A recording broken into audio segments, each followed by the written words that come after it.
In the far reaches of the galaxy, where stars shimmered like distant diamonds, the Council of Elders convened in the Grand Hall of Aeloria.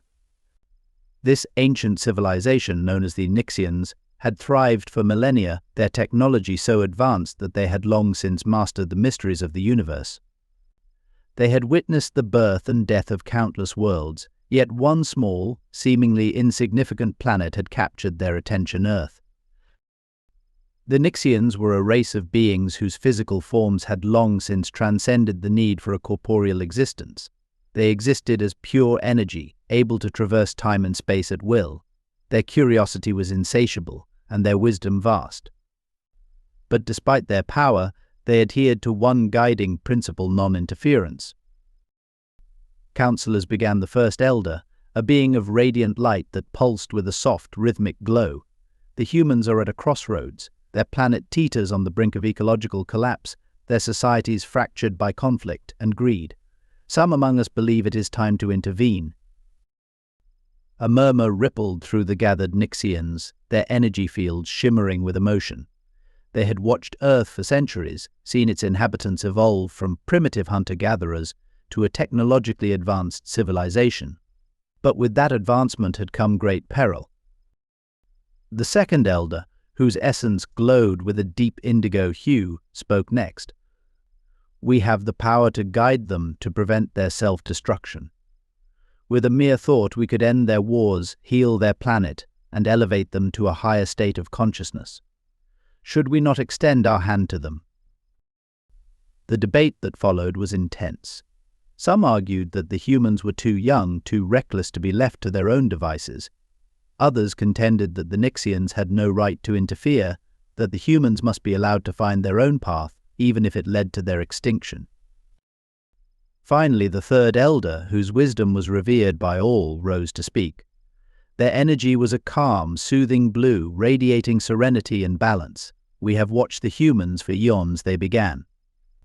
"We have seen them at their best and at their worst. They are a species capable of great love and great destruction. But they are also a species that learns, that grows, that evolves. If we interfere, we rob them of their chance to become something greater." The hall fell silent as the other elders considered these words. The truth of them resonated deeply within each Nyxian. They had all been young once, had all made mistakes, and it was through those mistakes that they had gained their wisdom. The third elder continued, "We must trust in the process of evolution, in the resilience of life. The humans are at a critical juncture, yes, but it is precisely at such moments that true growth occurs. If they are to survive, they must do so on their own terms." The first elder, whose light had dimmed with the weight of the decision, finally spoke. "It is decided, then. We will not interfere. We will leave the humans alone." And so the Nyxians withdrew their gaze from Earth, returning to the stars from whence they came. They did not abandon the humans out of indifference or cruelty, but out of a deep respect for the journey every species must undertake.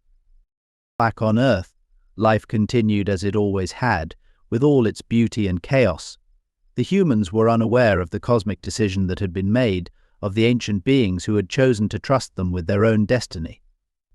And as they faced the challenges ahead, they did so with the potential for greatness, a potential that only they could realize. In the end, the Nyxians had given the humans the greatest gift of all, the freedom to choose their own path. And in that choice lay the hope of something truly extraordinary. As the Nyxians drifted back into the cosmic expanse, the galaxy resumed its silent dance, indifferent to the decision of its ancient inhabitants. Earth continued to spin, its fate now wholly in the hands of the humans who, unaware of the invisible guardians that had once watched over them, pressed on through their trials. In the years that followed, humanity faced tremendous challenges, conflicts, environmental crises, and moments of despair. Yet, in those crucibles of hardship, they also discovered resilience, innovation, and a renewed sense of unity. Slowly, they began to mend their fractured world, learning from their mistakes and from the lessons of the past. The path was never easy, and there were setbacks along the way. But through it all, humanity's potential shone brighter. They developed technologies to heal their planet, found new ways to live in harmony with each other and with nature, and began to reach out into the cosmos with a sense of wonder rather than conquest. And though the Nyxians no longer intervened, they occasionally turned their gaze back to Earth, watching from afar as humanity grew, evolved, and found its place among the stars. They had made the right choice, allowing the humans to forge their own destiny. In time, the humans would become a force of their own in the galaxy, not because they were given everything, but because they had earned it through their struggles and triumphs. The Nyxians, wise and ancient, knew that true greatness comes not from the intervention of others, but from the strength and wisdom found within. And so the humans, left alone to choose their own path, rose to meet their potential, a testament to the enduring power of life and the infinite possibilities of the universe.